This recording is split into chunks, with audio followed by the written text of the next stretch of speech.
चांद के उस हिस्से पर जहां चंद्रयान 3 ने लैंड किया है वहां 14 दिनों तक रोशनी होती है और 14 दिनों तक बिल्कुल अंधेरा।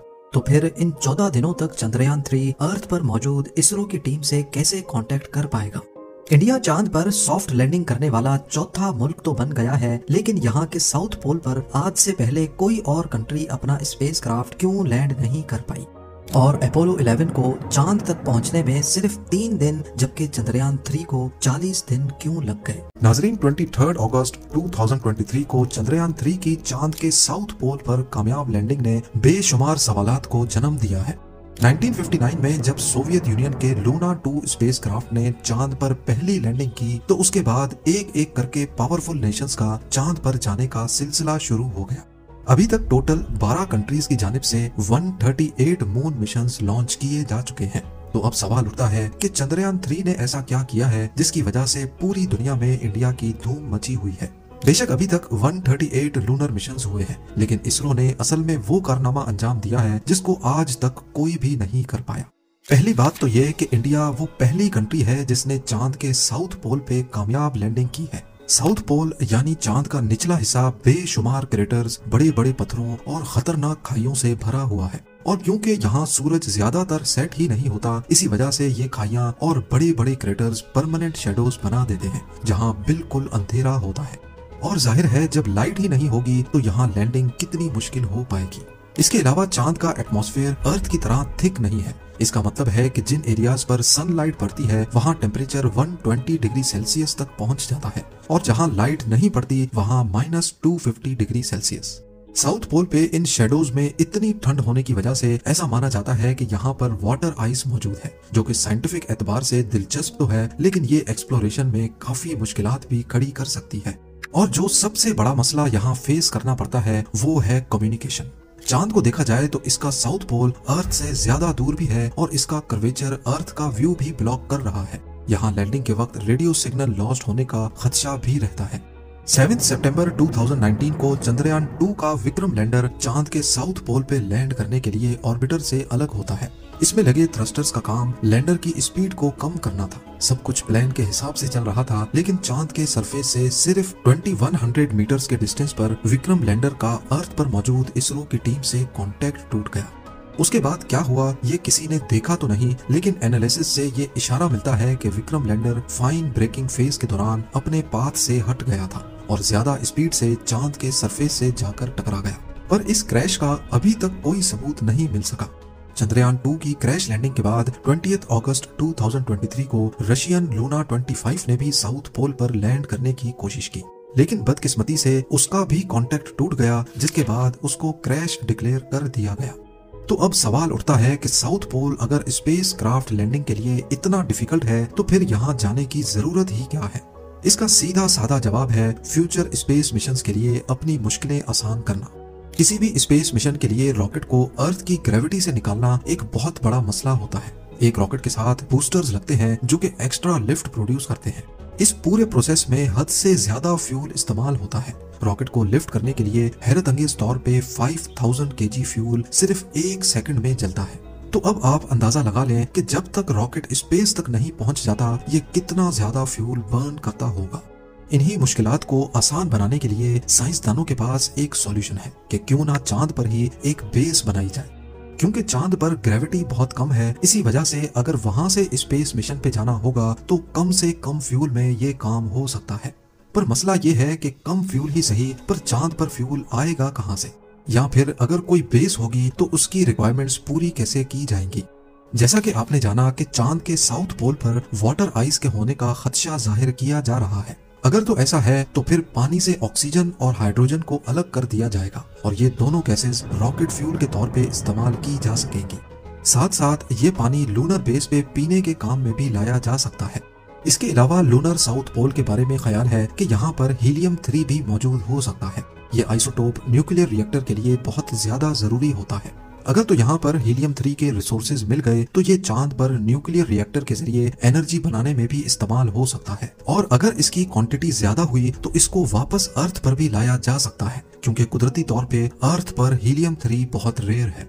इन्हीं सब साइंटिफिक रिसर्च के लिए तमाम पावरफुल कंट्रीज चांद पर जाना चाहती हैं, जिसमें इंडिया के चंद्रयान 3 ने यहां कामयाब लैंडिंग करके हिस्ट्री में अपना नाम दर्ज करवाया है। और हैरत की बात तो यह है कि सिर्फ 3 दिन पहले रशियन लूना 25 ने लूनर साउथ पोल पर क्रैश किया है, जिस पर $200 मिलियन यानी 1640 करोड़ रुपयों की लागत आई थी। और वहीं चंद्रयान 3 ने रशिया के मुकाबले में सिर्फ 615 करोड़ रुपयों में ये प्रोजेक्ट कामयाबी के साथ पूरा किया। चंद्रयान 3 के डिजाइन की बात की जाए तो ये 3 कंपोनेंट्स में डिवाइडेड है। पहला है प्रोपल्जन मॉड्यूल, जो लैंडर और रोवर दोनों को चांद के ऑर्बिट तक लेके गया। इसके बाद है विक्रम लैंडर, जिसको इंडियन स्पेस प्रोग्राम के फादर डॉक्टर विक्रम साराभाई के एजाज में ये नाम दिया गया है। चांद के ऑर्बिट से विक्रम लैंडर को प्रोपल्जन मॉड्यूल से अलग कर दिया गया। इसकी 4 टांगे हैं और इसमें 4 लैंडिंग थ्रस्टर्स लगे हुए हैं, जो अर्थ पर 324 केजी जबकि चांद पर कम ग्रेविटी होने की वजह से 2000 केजी तक का थ्रस्ट प्रोड्यूस कर सकते हैं। इसको खास चांद पर सॉफ्ट लैंडिंग के लिए डिजाइन किया गया है। नॉर्मली जब स्पेस क्राफ्ट को चांद या मार्स पर लैंड कराना होता है तो इसके 2 तरीके होते हैं। एक है इम्पैक्ट लैंडिंग, जिसमें लैंडर की स्पीड को पैराशूट की मदद से कम किया जाता है, लेकिन फिर भी ये लूनर सरफेस पर जोर से आकर गिरते हैं, जिससे सेंसिटिव पार्ट्स को बहुत नुकसान पहुंचता है। ये तरीका इसरो ने चंद्रयान 1 के वक्त में यूज किया था। ये थी तो बहुत हार्ड लैंडिंग, लेकिन कंट्रोल्ड थी। इस मिशन को टोटल 2 सालों के लिए प्लान किया गया था, लेकिन शायद हार्ड लैंडिंग की वजह से इंस्ट्रूमेंट्स को नुकसान हुआ और 312 दिन के बाद ही चंद्रयान 1 का इसरो से कॉन्टैक्ट टूट गया। दूसरा तरीका है सॉफ्ट लैंडिंग, जिसमें लैंडर चांद के सरफेस के करीब पहुंचकर अपने थ्रस्टर्स को ऑन कर देता है। ये थ्रस्टर्स लैंडर की सिर्फ स्पीड को ही कम नहीं करते, बल्कि ये अपनी डायरेक्शन चेंज करके लैंडर को लैंडिंग साइट तक भी लेके जाते हैं। चंद्रयान 2 के मुकाबले में चंद्रयान 3 में वो तमाम चीजें खत्म कर दी गई थी जो चंद्रयान 2 की लैंडिंग के वक्त मसला कर रही थी। सबसे बड़ी चेंज ये थी कि इसमें वेरिएबल थ्रस्ट इंजन्स लगाए गए हैं, जो लैंडिंग के वक्त अपनी हॉरिजॉन्टल पोजीशन खुद कंट्रोल कर सकते हैं। इसके अलावा चंद्रयान 3 लैंडर में लेजर डॉपलर वेलोसिमीटर LDV भी लगाया गया है, जो 3 डायरेक्शन से लैंडर का एटीट्यूड डिटेक्ट कर सकता है। इसरो ने चंद्रयान 3 के विक्रम लैंडर को काफी मजबूत रखा है, इंस्ट्रूमेंट्स का आपस में कनेक्शन ज्यादा बेहतर बनाया है और एक्स्ट्रा बैकअप सिस्टम लगाए हैं, ताकि लैंडिंग के वक्त अगर कोई मसला होता भी है तो लैंडर को कम से कम नुकसान पहुंचे। लैंडर के अंदर मुख्तलिफ साइंटिफिक इंस्ट्रूमेंट्स तो हैं ही, लेकिन साथ एक रोबोटिक रोवर भी मौजूद है। 26 केजी का प्रज्ञान रोवर करीब 1 मीटर तक लंबा है।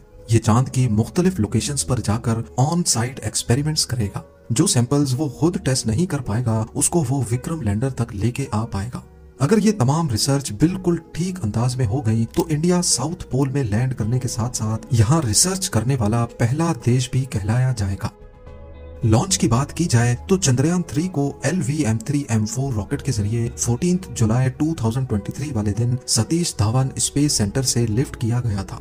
पहले 14 जुलाई से लेकर 1 अगस्त तक ये अर्थ को ही ऑर्बिट करता रहा, जिसको ऑर्बिट रेजिंग फेज कहा जाता है। इसमें स्पेसक्राफ्ट को अर्थ के गिर्द कुछ इस तरह से ऑर्बिट कराया जाता है। ये तरीका इसलिए इस्तेमाल किया जाता है ताकि स्पेसक्राफ्ट अर्थ की ग्रेविटी को इस्तेमाल करके अपनी स्पीड बहुत ज्यादा तेज कर सके।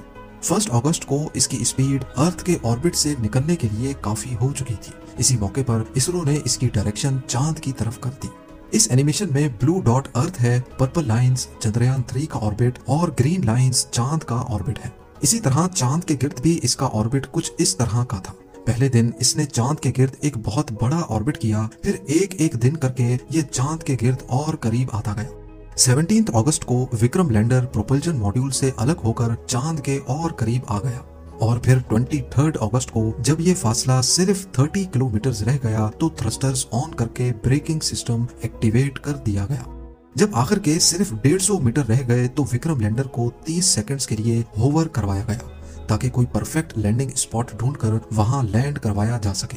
और फिर फाइनली 6:02 पे विक्रम लैंडर ने चांद के साउथ पोल पे लैंड करके एक नई तारीख कायम कर दी। पर क्या वजह है कि अपोलो 11 ने चांद का ये सफर सिर्फ 3 दिन में तय किया, जबकि चंद्रयान 3 को पूरे 40 दिन लग गए। असल में ऐसा नहीं है कि चंद्रयान 3 चांद पर जल्दी नहीं पहुंच सकता था, ये सारी बात है प्रायोरिटीज की। अपोलो 11 एक क्रूड मिशन था, यानी ये वो पहला स्पेसक्राफ्ट था जिसको ह्यूमंस के साथ चांद पर लैंड करना था। यहाँ प्रायोरिटी क्रू को बाहिफाजत चांद तक लेके जाना और फिर वापस भी लाना था। इसी वजह से अपोलो 11 स्पेसक्राफ्ट के प्रोपल्शन सिस्टम को इतना स्ट्रॉन्ग रखा गया कि वो कम टाइम में ही इतनी स्पीड अचीव कर ले जिससे वो अर्थ की ग्रेविटी से बाहर निकल सके। दूसरी तरफ चंद्रयान 3 में कोई इंसान नहीं था। ये एक रिसर्च मिशन है जिसमें प्रायोरिटी जल्दी पहुंचना नहीं बल्कि अपने साइंटिफिक मकसद को हासिल करना है। चंद्रयान 3 की सक्सेसफुल लैंडिंग के बाद अब एक बहुत अहम सवाल उठाया जा रहा है कि जब चांद पर सनलाइट नहीं पड़ेगी तो विक्रम लैंडर और प्रज्ञान रोवर का क्या होगा, क्योंकि ये सोलर एनर्जी के जरिए ही खुद को ऑपरेट कर सकते हैं। चांद के साउथ पोल पे 14 अर्थ डेज तक सनलाइट पड़ती है और अगले 14 दिनों तक मुकम्मल अंधेरा रहता है। इस दौरान प्रज्ञान रोवर का इसरो के साथ कांटेक्ट टूट जाएगा, लेकिन वो विक्रम लैंडर के साथ कांटेक्ट में होगा और फिर विक्रम लैंडर इंपॉर्टेंट इंफॉर्मेशन को इसरो की टीम तक रिले कर पाएगा। इन 14 दिनों के अंधेरे में ये अपनी बैटरी पावर को बचाने के लिए कोई काम नहीं करेंगे, ताकि ऐसा ना हो कि पावर खत्म होने की वजह से इनका मेन कंप्यूटर बंद हो जाए। ये मिशन तब तक चलता रहेगा जब तक कि कोई मसला ना हो जाए और इसरो का लैंडर और रोवर के साथ कांटेक्ट हमेशा हमेशा के लिए टूट ना जाए। पर एक बात तो तय है कि विक्रम लैंडर और प्रज्ञान रोवर वापस अर्थ कभी लौटकर नहीं आएंगे, क्योंकि इनमें सिर्फ उतना फ्यूल ही था जितना लैंडिंग के वक्त इस्तेमाल हुआ था। ये वो चांद की वीडियो है जो लैंडिंग से सिर्फ 8 दिन पहले चंद्रयान 3 के पोजीशन डिटेक्शन कैमरा से रिकॉर्ड की गई थी और ये वीडियो 17 अगस्त की है जब विक्रम लैंडर प्रोपल्शन मॉड्यूल से अलग हो गया था। उम्मीद है जेम टीवी की ये वीडियो भी आप लोग भरपूर लाइक और शेयर करेंगे। आप लोगों के प्यार भरे कमेंट्स का बेहद शुक्रिया। मिलते हैं अगली शानदार वीडियो में।